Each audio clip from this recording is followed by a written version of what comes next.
This is Danielle, the domestic scientist. Today is all about my Christmas home tour, so let's get started.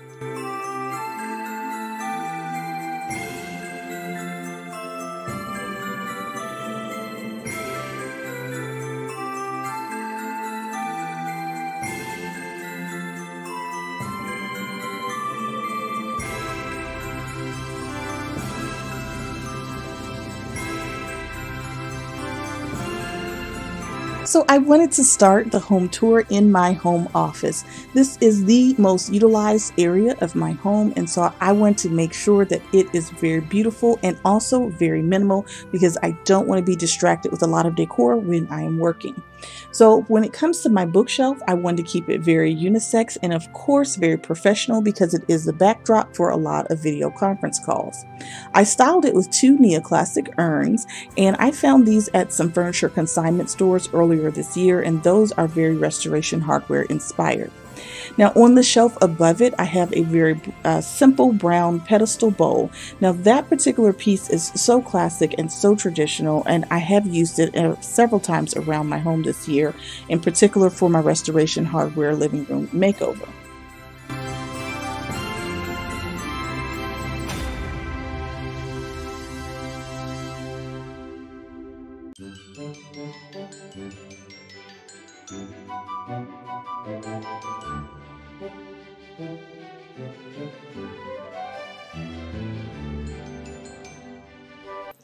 So on top of my bookshelf, I have another pedestal bowl, but this one is from Pure One, and it does come with decorative orbs, and that's one of my favorite finds as well.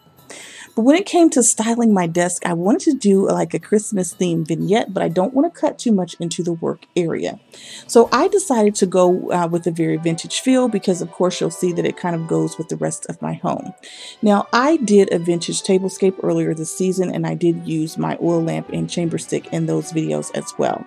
But this time I put it on my desk and I accented it with some pine stems and also a pine floral stem that I found at Hobby Lobby. I think it is just the perfect look for the edge of a desk.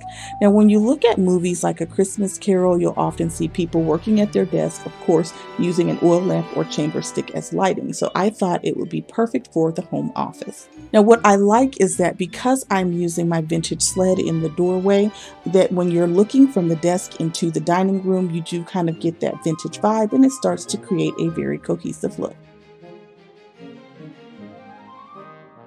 So my home office and my dining room overlook each other, and for that reason I want to make sure that my decor styling in my office coordinates with that of my dining room. So for my dining room, I'm going with a very red and white tablescape. I have a red and gold placemat, and it's topped with a red charger plate, a white and gold dinner plate, and a red and gold salad plate. Now when it comes to trying to coordinate with the look that's going on in the office, I chose to use the same pine stems that are on my desk vignette on my tabletop surrounding my boxes. Underneath my desk, I had red poinsettias, so I chose to surround my gift boxes with red poinsettias as well. Now when it comes to the decorative gift boxes, they are white, gold, and silver. And I do have a lot of silver and gold ornaments on my Christmas tree as well. So I wanted to make sure that the glam effect that I created in my centerpiece is also mirrored in the living room, since they do overlook each other. So in my living room, I am going to introduce some black and white accents. So for that reason, I chose to use a white napkin on my dinner table, and then I put a DIY black napkin ring. Now the napkin rings that I've made are meant to resemble a Santa belt. So I have a white napkin, a black napkin ring topped with a crystal accent.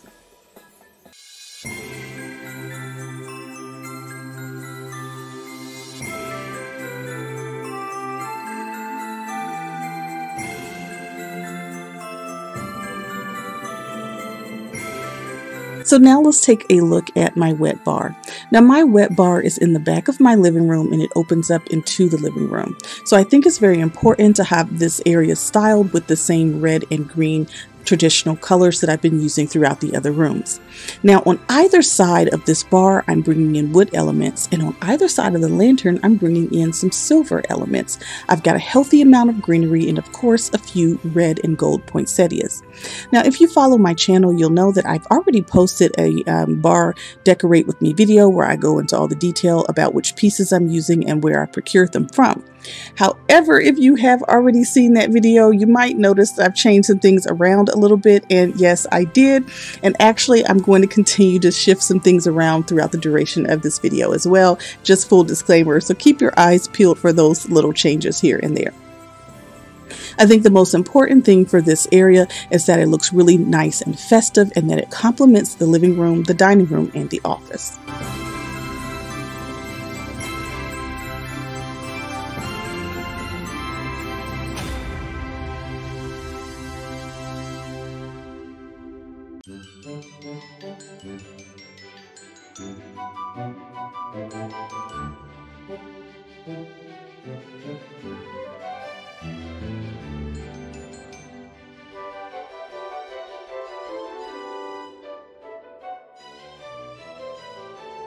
So now let's talk about my living room. Earlier this year, I did a restoration hardware inspired living room makeover. I did a couple of DIYs, I purchased a couple of sculptures, and of course a large piece of abstract art. Now my abstract art serves as the focal point for this room. So I wanted to make sure I incorporated all of those existing elements into my holiday decor design, as well as some of the DIYs that I've already created for the season. So now let's talk Christmas trees. I had mentioned earlier, this is only my 4th time decorating for Christmas as an adult. It's not something that I've done extensively, so I have a lot to learn when it comes to Christmas decorations. Up until this year, I only owned one Christmas tree, which is the green one that you see here. Now, this Christmas tree, I was so discouraged with it because I got it for maybe $130 at Walmart or Big Lots or something to that effect a few years ago. And it was just so scrawny. It seemed like no matter how many ornaments that I put on the tree, it just never had that full luxurious look. And I didn't want to invest in getting another tree. I figured there had to be another way to get this to look more glamorous. So I was on YouTube one day and I happened to see a girl's video about how to make your tree look more full. I clicked on it and she gave some wonderful advice about adding garland to the tree. So I went out, I bought some plain green garland, and I wrapped that center portion of the tree in additional garland, and it made a world of difference. And now my once scrawny tree looks really full and beautiful and luxurious, and I absolutely love it. And once I had a more full tree, it made it so much easier to put in the ornaments. So I have a mix of store purchased ornaments and DIY ornaments. As you know, ornaments can get very expensive. So I went into, I believe, Big Lots, and I bought a set of silver and gold ornaments. And those I'm always going to use. Those are my staple pieces that can go with so many different looks over the years. Because I wanted to do red and green this year, I bought just a few large ornaments from Dollar Tree that were red, and then a few from Home Goods in red as well. So this year I happened to find a set of matching trees. I think I spent about $50 and I got 2 potted flocked 3-foot Christmas trees. So I'm going to use them on either side of my fireplace, and I really like the way that these look. However, they are very sparse as well. Now, after decorating this tree, I happen to start seeing videos about how to flock a tree at home. So for sure, next year, I'm definitely going to add in some additional pieces of flocked garland using those same YouTube tips.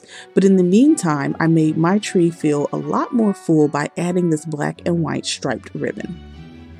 And I think this is a great complement to my black and white DIY ornaments that I made earlier as well.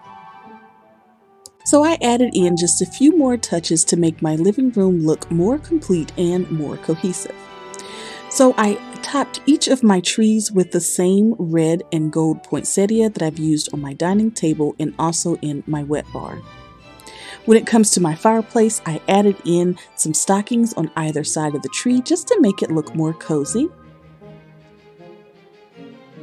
And when it comes to my fireplace cutouts, I have those 6 large cutouts. I took 2 of my Restoration Hardware inspired sculptures out of the fireplace and I replaced them with these silver lanterns from Pottery Barn, and inside of each of the lanterns I have mistletoe, and the base of the lanterns is wrapped in a wreath. And you can see that I'm using the similar lantern with the mistletoe on my bar as well, so it kind of ties in the bar look to the living room. So at the start of my living room tour, I had a reindeer and sleigh on my coffee table, but I did replace it with my ice bucket and 2 champagne glasses along with some mistletoe. I just wanted to take this look and transition it to a little bit more of a New Year's vibe. Leave a comment in the box below and let me know which of my coffee table centerpieces you like the most. So if you've enjoyed today's home tour, be sure to like, comment, and subscribe. Now, I'm Danielle, the Domestic Scientist, and I have a lifestyle channel here on YouTube. I'd love it if you join me along my journey. I hope you have a safe and wonderful holiday this year, and I will see you next time.